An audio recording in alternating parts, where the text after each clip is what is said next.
வணக்கம். இப்போ நம்ம தக்காளி சட்னி எப்படி செய்யலான்னு பார்ப்போம். டக்குன்னு வெங்காயம் ஒரு 3 வெங்காயம், ஒரு 3 இல்லை 4 தக்காளியை நல்லா இந்த மாதிரி வதக்கி வச்சுக்கணும். அது கூட ஒரு பச்சை மிளகா, ஒரு துண்டு இஞ்சி, இதான் நான் இப்போ சேர்த்துருக்கேன். வதக்கக்குள்ளேயே உப்பு போட்டு நல்லா வதக்கியாச்சு. இதை ஆறட்டன்னிட்டு இப்போ மிக்ஸி ஜாடியில் போட்டு இதை அரைக்க போகிறேன். இதுமாரி செஞ்சு பாருங்கள், நல்லா டேஸ்ட்டாக இருக்கும். இது இட்லி, தோசை எதுக்கு வேணாலும் சாப்பிட்லாம். ரொம்ப டேஸ்ட்டாக இருக்கும். இதை அரைச்சி எடுத்துன்னு வந்துடுறோம். ஆறிடுச்சு. ஆனால் இதை அரைச்சின்னு வந்துடுறோம்.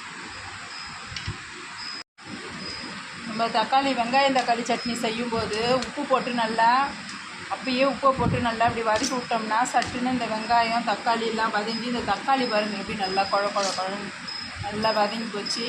இது மாதிரி செஞ்சோம்னா நல்லாயிருக்கும். லாஸ்ட்டாக உப்பு போடுறதோட வதக்கக்குள்ளே உப்பு போட்டுட்டோம்னா நல்லாயிருக்கும். இப்போ இது நல்லா உப்பு போட்டு வதக்கிட்டேன். இப்போ இதை நல்லா அரைச்சி தாளிக்க வேண்டியது தான். இப்போ இதை இட்லி, தோசை, சப்பாத்தி எதுக்கு வேணால் சாப்பிட்டுக்கலாம். நல்லா டேஸ்ட்டாக இருக்கும். இந்த மெத்தடில் ஒரு தடவை செஞ்சு பாருங்கள். ஒரு பச்சை மிளகா, ஒரு துண்டு இஞ்சி தான், வெங்காயம், தக்காளி இந்த மாதிரி.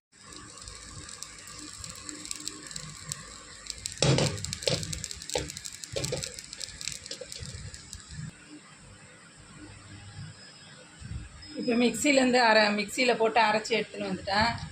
இப்போ இதை வேறு ஜாடிக்கு, வேறு கிண்ணத்துக்கு மாற்றிக்கலாம். இந்த சட்னியை, இந்த சட்னி நல்லா டேஸ்ட்டாக இருக்கும்.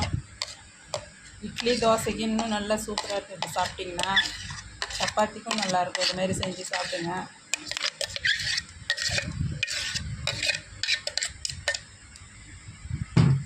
இதை இது கூட வீட்டிலே செஞ்ச வடகம் போட்டு தாளிச்சிட்டு இறக்கக்குள்ளே கருவேப்பிலையை போடணும், இல்லைன்னா தீஞ்சிடும். இதுமாரி போட்டுட்டு இதையும் இது கூட போட்டுக்குவோம். இந்த வடகம் எப்படி செய்யணும்னு போட்டிருக்கிறேன், வீடியோவில் பாருங்கள்.